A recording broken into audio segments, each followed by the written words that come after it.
अस्सलाम वालेकुम viewers and welcome back to another video. Viewers, कल ऑलमोस्ट मैंने अपने होम सिटी से 100 किलोमीटर का सफ़र किया और इस मकाम डेजर्ट फोर्ट तक पहुंचा हूं। जो मेरे पीछे आप एक ट्रेडिशनल किस्म का गोपा देख रहे हैं, ये यहाँ मकामी एक डेरा है जहाँ पर मैंने रात गुजारी है। और आज सुबह मेरा प्लान है कि आगे एक नवा कोट का मकाम है, यहाँ से 80 to 90 किलोमीटर दूर, वहाँ पर मैंने रवाना होना है।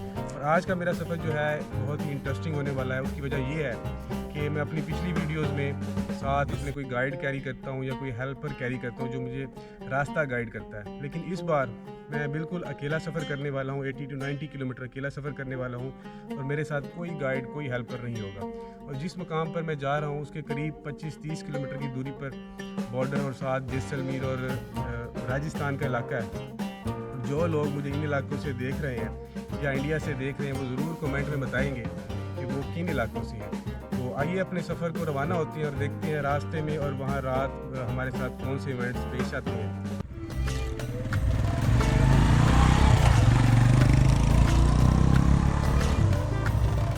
डिरावर के इस मकाम से रवानगी के बाद अब मेरी जो नेक्स्ट डेस्टिनेशन है वो नवा कोट है। नवा कोट बेसिकली एक छोटा सा एक किला है जो बॉर्डर से, पाकिस्तान इंडिया बॉर्डर से तकरीबन 30-35 किलोमीटर या 25-30 किलोमीटर की दूरी पर है।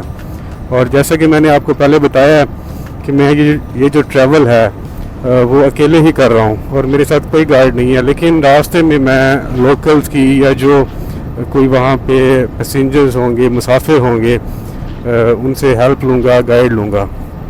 और जैसे ये रोड ख़त्म होगी तो मैंने लोकल्स ने मुझे बताया कि वहाँ पर वाइल्ड लाइफ की एक चेक पोस्ट है जहाँ पर एंट्री ज़रूरी है, क्योंकि इलीगल शिकार की वजह से लोग यहाँ पर चले जाते हैं और वहाँ पर इलीगल शिकार करते हैं तो वाइल्ड लाइफ वाले उनको अरेस्ट कर लेते हैं। तो ऐसा ना हो कि मुझे भी शिकारी समझकर रोक लिया जाए और इन्वेस्टिगेशन की जाए और टाइम ज़ाया हो। तो बेहतर यही है, लोकल्स ने बताया कि आप वहाँ पर वाइल्ड लाइफ की चेक पोस्ट है, वहाँ पर अपनी एंट्री कराएं ताकि आगे जहाँ पर आपने जाना हो या रात रुकना हो आपको कोई परेशानी का सामना ना हो।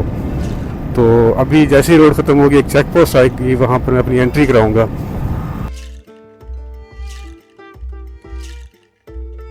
यहाँ पर वाइल्ड लाइफ की तरफ से एक मैसेज लिखा हुआ है, be the voice of voiceless safe wild life. तो यहाँ पर जो मकामी जानवर पाए जाते हैं, परिंदे पाए जाते हैं, उसमें हिरन है, उसमें तीतर है और तिलोर का परिंदा है। तो यानी यहाँ पर इनका गैर कानूनी शिकार होता है और इसकी वजह से यहाँ पर आगे जहाँ पर मैं भी उतरूँगा रोड से नीचे पहली चेक पोस्ट आएगी जहाँ पर हमें अपनी एंट्री करवानी है। आइए चले आगे चलते हैं, चल के अपनी एंट्री करवाते हैं। इस सामने मुझे एक बिल्डिंग नज़र आ रही है और इस पर वाइल्ड लाइफ का साइन बोर्ड भी लगा हुआ है। तो यही पहली चेक पोस्ट है, इस पर जाकर अपनी एंट्री करवाते हैं और इनसे आगे रास्ते की गाइडलाइन लेते हैं।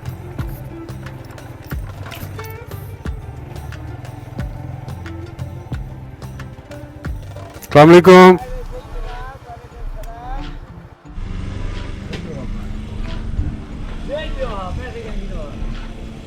अच्छा, अभी यहाँ पर मैंने अपनी एंट्री के लिए मैं अभी आया हूँ और बाहर मकामी चोलिस्तानी लोग बैठे हैं, डेजर्ट के रहने वाले लोग बैठे हैं।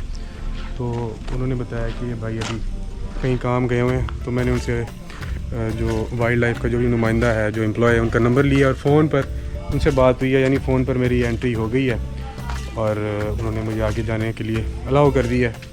तो अब यहाँ से निकलते हैं अपने अगले सफ़र की तरफ और आपसे अगले मोमेंट्स शेयर करते हैं। ऑफ रोड होने के बाद अब ये आगे ज़रा मुश्किल रास्ता शुरू हो गया है। रेत के टीले ऊंचे होते जा रहे हैं और यहाँ पे बाइक चलाना ज़रा दुश्वार हो रहा है।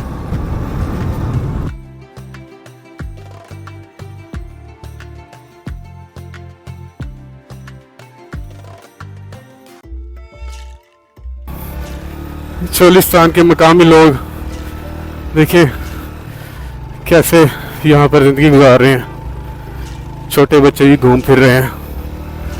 हाँ जी, आखिर रेत के मुश्किल टीलों से निकलकर अब ज़रा फ्लैट सरफेस पर पहुँच गया हूँ और यहाँ पर बाइक दौड़ाने का भी मज़ा आ रहा है।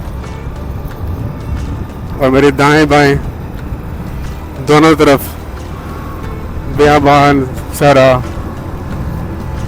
तकरीबन 2 से 3 किलोमीटर पीछे मुझे आबादी नज़र आई थी, और जहाँ से मैंने अपने अगली जो है जहाँ से लीड लेनी है, रास्ता पूछना है, उसका पता मिला। और उस जगह का नाम उन्होंने बताया कंवाटी टोबा, और इसी पास को फॉलो करते हुए वहाँ तक पहुँचूँगा और वहाँ से आगे की लीड लूँगा कि भाई कहाँ को रास्ता जाएगा। अच्छा, मेरे ख्याल में जो हमें बताया गया था कि एक कंवाटी का टोबा आना है और वहाँ से आपने रास्ता पूछना है, और यही आबादी मुझे नज़र आ रही है। यहाँ पर मकामी कुछ लोग भी खड़े हैं, इन लोगों से पूछते हैं। अस्सलाम वालेकुम, एक कंवाटी को बज रहे हैं? अच्छा, नवा कोट दा रास्ता। हाँ,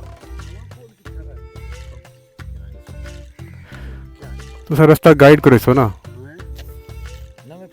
हाँ, मोबाइल।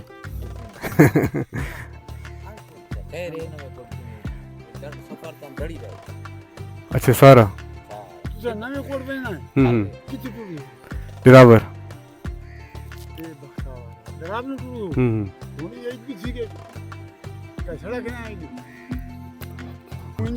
हाँ, बलोच। हाँ हाँ हाँ, बोर्ड किने ई परू ई रास्ता जरा चढ़ा पे ठीक है। ए नमे कोट वैसी ते है सारा टिब्बे दा बहु टिब्बा है, ठीक है।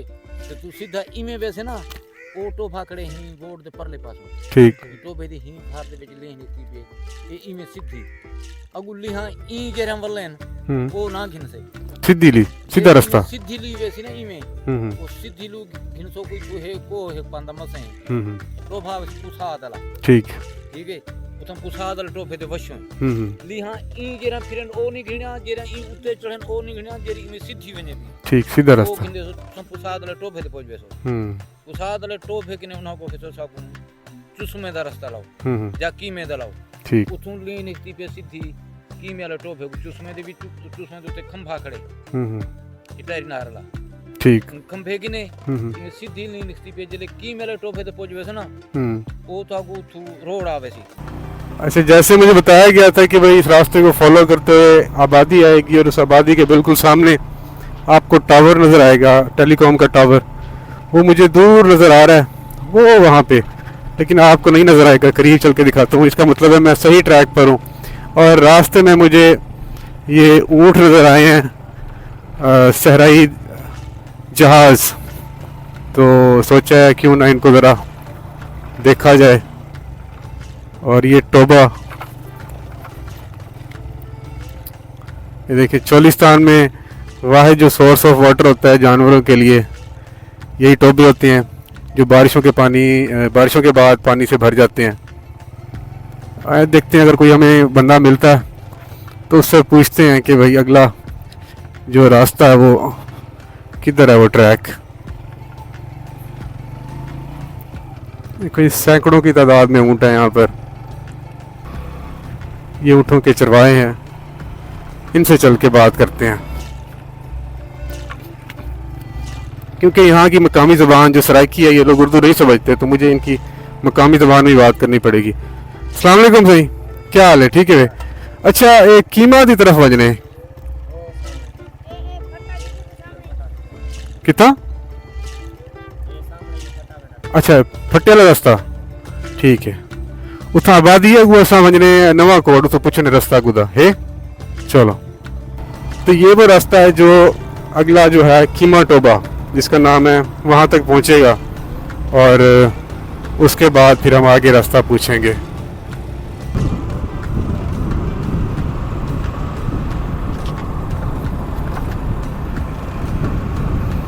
तो अब रास्ते की कंफर्मेशन हो चुकी है, क्योंकि एक शोर जो निशान बताया गया था, निशानी बताई गई थी, वो टेलीकॉम का टावर था और वो सामने टावर नज़र आ रहा है, यानी मैं अपने सही ट्रैक पर हूँ। अब उस टावर के करीब पहुंच चुका हूं और यहाँ पर भी एक फ़र्द बैठा है, इससे मैं पूछता हूँ कि आया कि मैंने वही ट्रैक फॉलो करना है या कोई और रास्ता है। अस्सलाम वालेकुम। अच्छा कीमा टोबा हो जाए केड़ा रास्ता है? हाँ कितना? अच्छा सीधी गए हो जाओ, ठीक। ते कितना दूर है इथों? ठीक।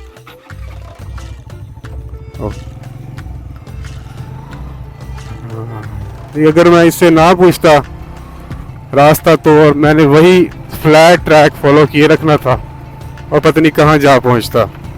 तो इस भाई ने बताया कि इस टावर के पीछे एक और ट्रैक जा रहा है, छोटा ट्रैक जा रहा है, उसको फॉलो करते हुए आप कीमे वाला टोबा पहुँचेंगे। अगर मैं गलत ट्रैक फॉलो कर लेता तो वाकई मेरा कीमा बन जाना था।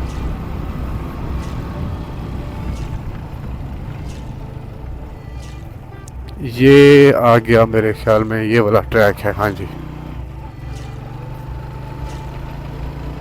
ये रास्ता जा रहा है। हाँ अब इसको फॉलो करते हुए अब मैं पहुंचूंगा कीमा वाला टोबा। सराह में जहाँ भी आपको दरख्त नज़र आएंगे काफ़ी सारे, तो इसका मतलब ये होगा कि वहाँ पर टोबा है। और जैसा कि भाई ने बताया था कि थोड़ा सा आगे जाएंगे आपको टोबा मिलेगा, वो सामने मुझे दरख्त नज़र आ रहे हैं। तो ये इस बात की कंफर्मेशन है कि ये हम टोबे पर पहुँच चुके हैं, कीमे वाला टोबा पर। और यहाँ पहुँच कर अब हम आगे का रास्ता मैं पूछता हूँ कि अब किस रास्ते को जाना है अपनी डेस्टिनेशन की तरफ। ये देखिए जी सैकड़ों ऊँट, सहरा के जहाज़ इस तरह आज़ादी से खुले चल रहे हैं।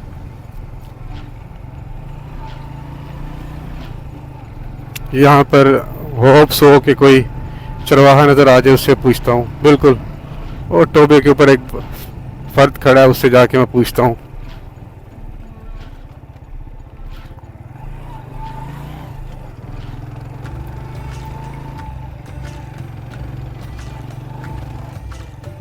अस्सलाम वालेकुम, क्या हाल है? ठीक है वे? अच्छा कीमे वाला टोबा ही है? अच्छा अच्छा कीमे वाले टोबे तो अगो समझने नवा कोट या पक्का रोड उथा पहुंचूंगा अगो सच निकल वैसो। हाँ अच्छा इसी दा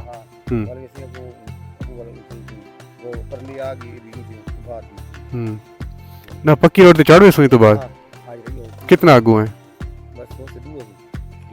चलो ठीक है, बहुत शुक्रिया।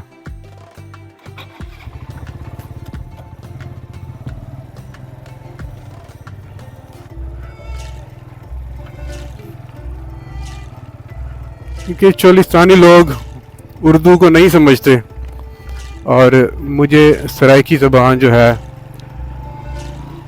बहुत अच्छे तरीके से आती है, तो मैं इनसे सराइकी में ही सवाल जवाब करता हूँ। इस सराह में 5-10 किलोमीटर बाद आबादी नज़र आती है और ये लोग यहाँ पर इसलिए रहते हैं क्योंकि यहाँ पर जो जानवर हैं वो घास पर पलते हैं और ये फ्री चरागाहें हैं। यहाँ पर इनको कुछ पे नहीं करना पड़ता या घास उगाना नहीं पड़ता। इनके जानवर दिन भर चरते हैं, शाम को वापस आ जाते हैं, तो ये इनके लिए फ्री चरागाहें हैं। तो भाई नहीं कौन सा टोबा है? कीमा टोबा। चलिए कीमा टोबा पहुंच चुके हैं। अच्छा अब हमने नवाकोट की तरफ जाना है, कौन सा रास्ता जाएं?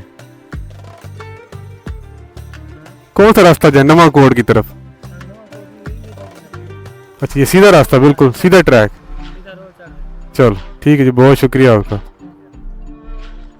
व्यूअर्स काफ़ी लंबे सफ़र के बाद अभी मैं थोड़ा थक चुका हूँ और बाइक भी एग्जॉस्ट हो रही है, तो मैंने सोचा क्यों ना थोड़ी देर रेस्ट किया जाए और बैठा जाए इस बियाबान में, इस जंगल में, क्योंकि अभी टाइम काफ़ी पड़ा है।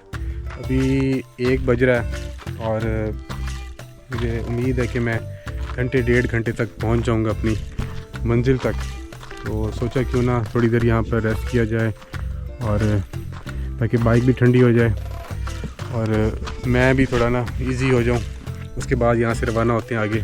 मैंने अपने सफ़र का दोबारा आगाज़ किया है अभी मेरे अंदाजे के मुताबिक तकरीबन 20 से 25 किलोमीटर का और सफ़र रहता है। और सराह में क्योंकि फासला जो है 20-25 किलोमीटर का, ये इसको तय करने में डबल टाइम लगता है।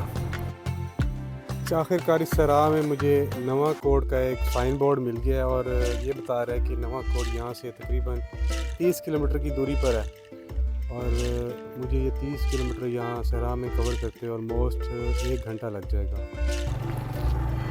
नवा कोट के उस साइन बोर्ड के बाद मुझे बाइक को ड्राइव करते हुए ऑलमोस्ट पौना घंटा हो गया, यानी 45 मिनट हो गए, 45 मिनट्स। और अब मैं अपने डेस्टिनेशन के करीब पहुंच चुका हूं। तकरीबन 4 से 5 किलोमीटर का जो सफ़र है वो बाकी रहता है।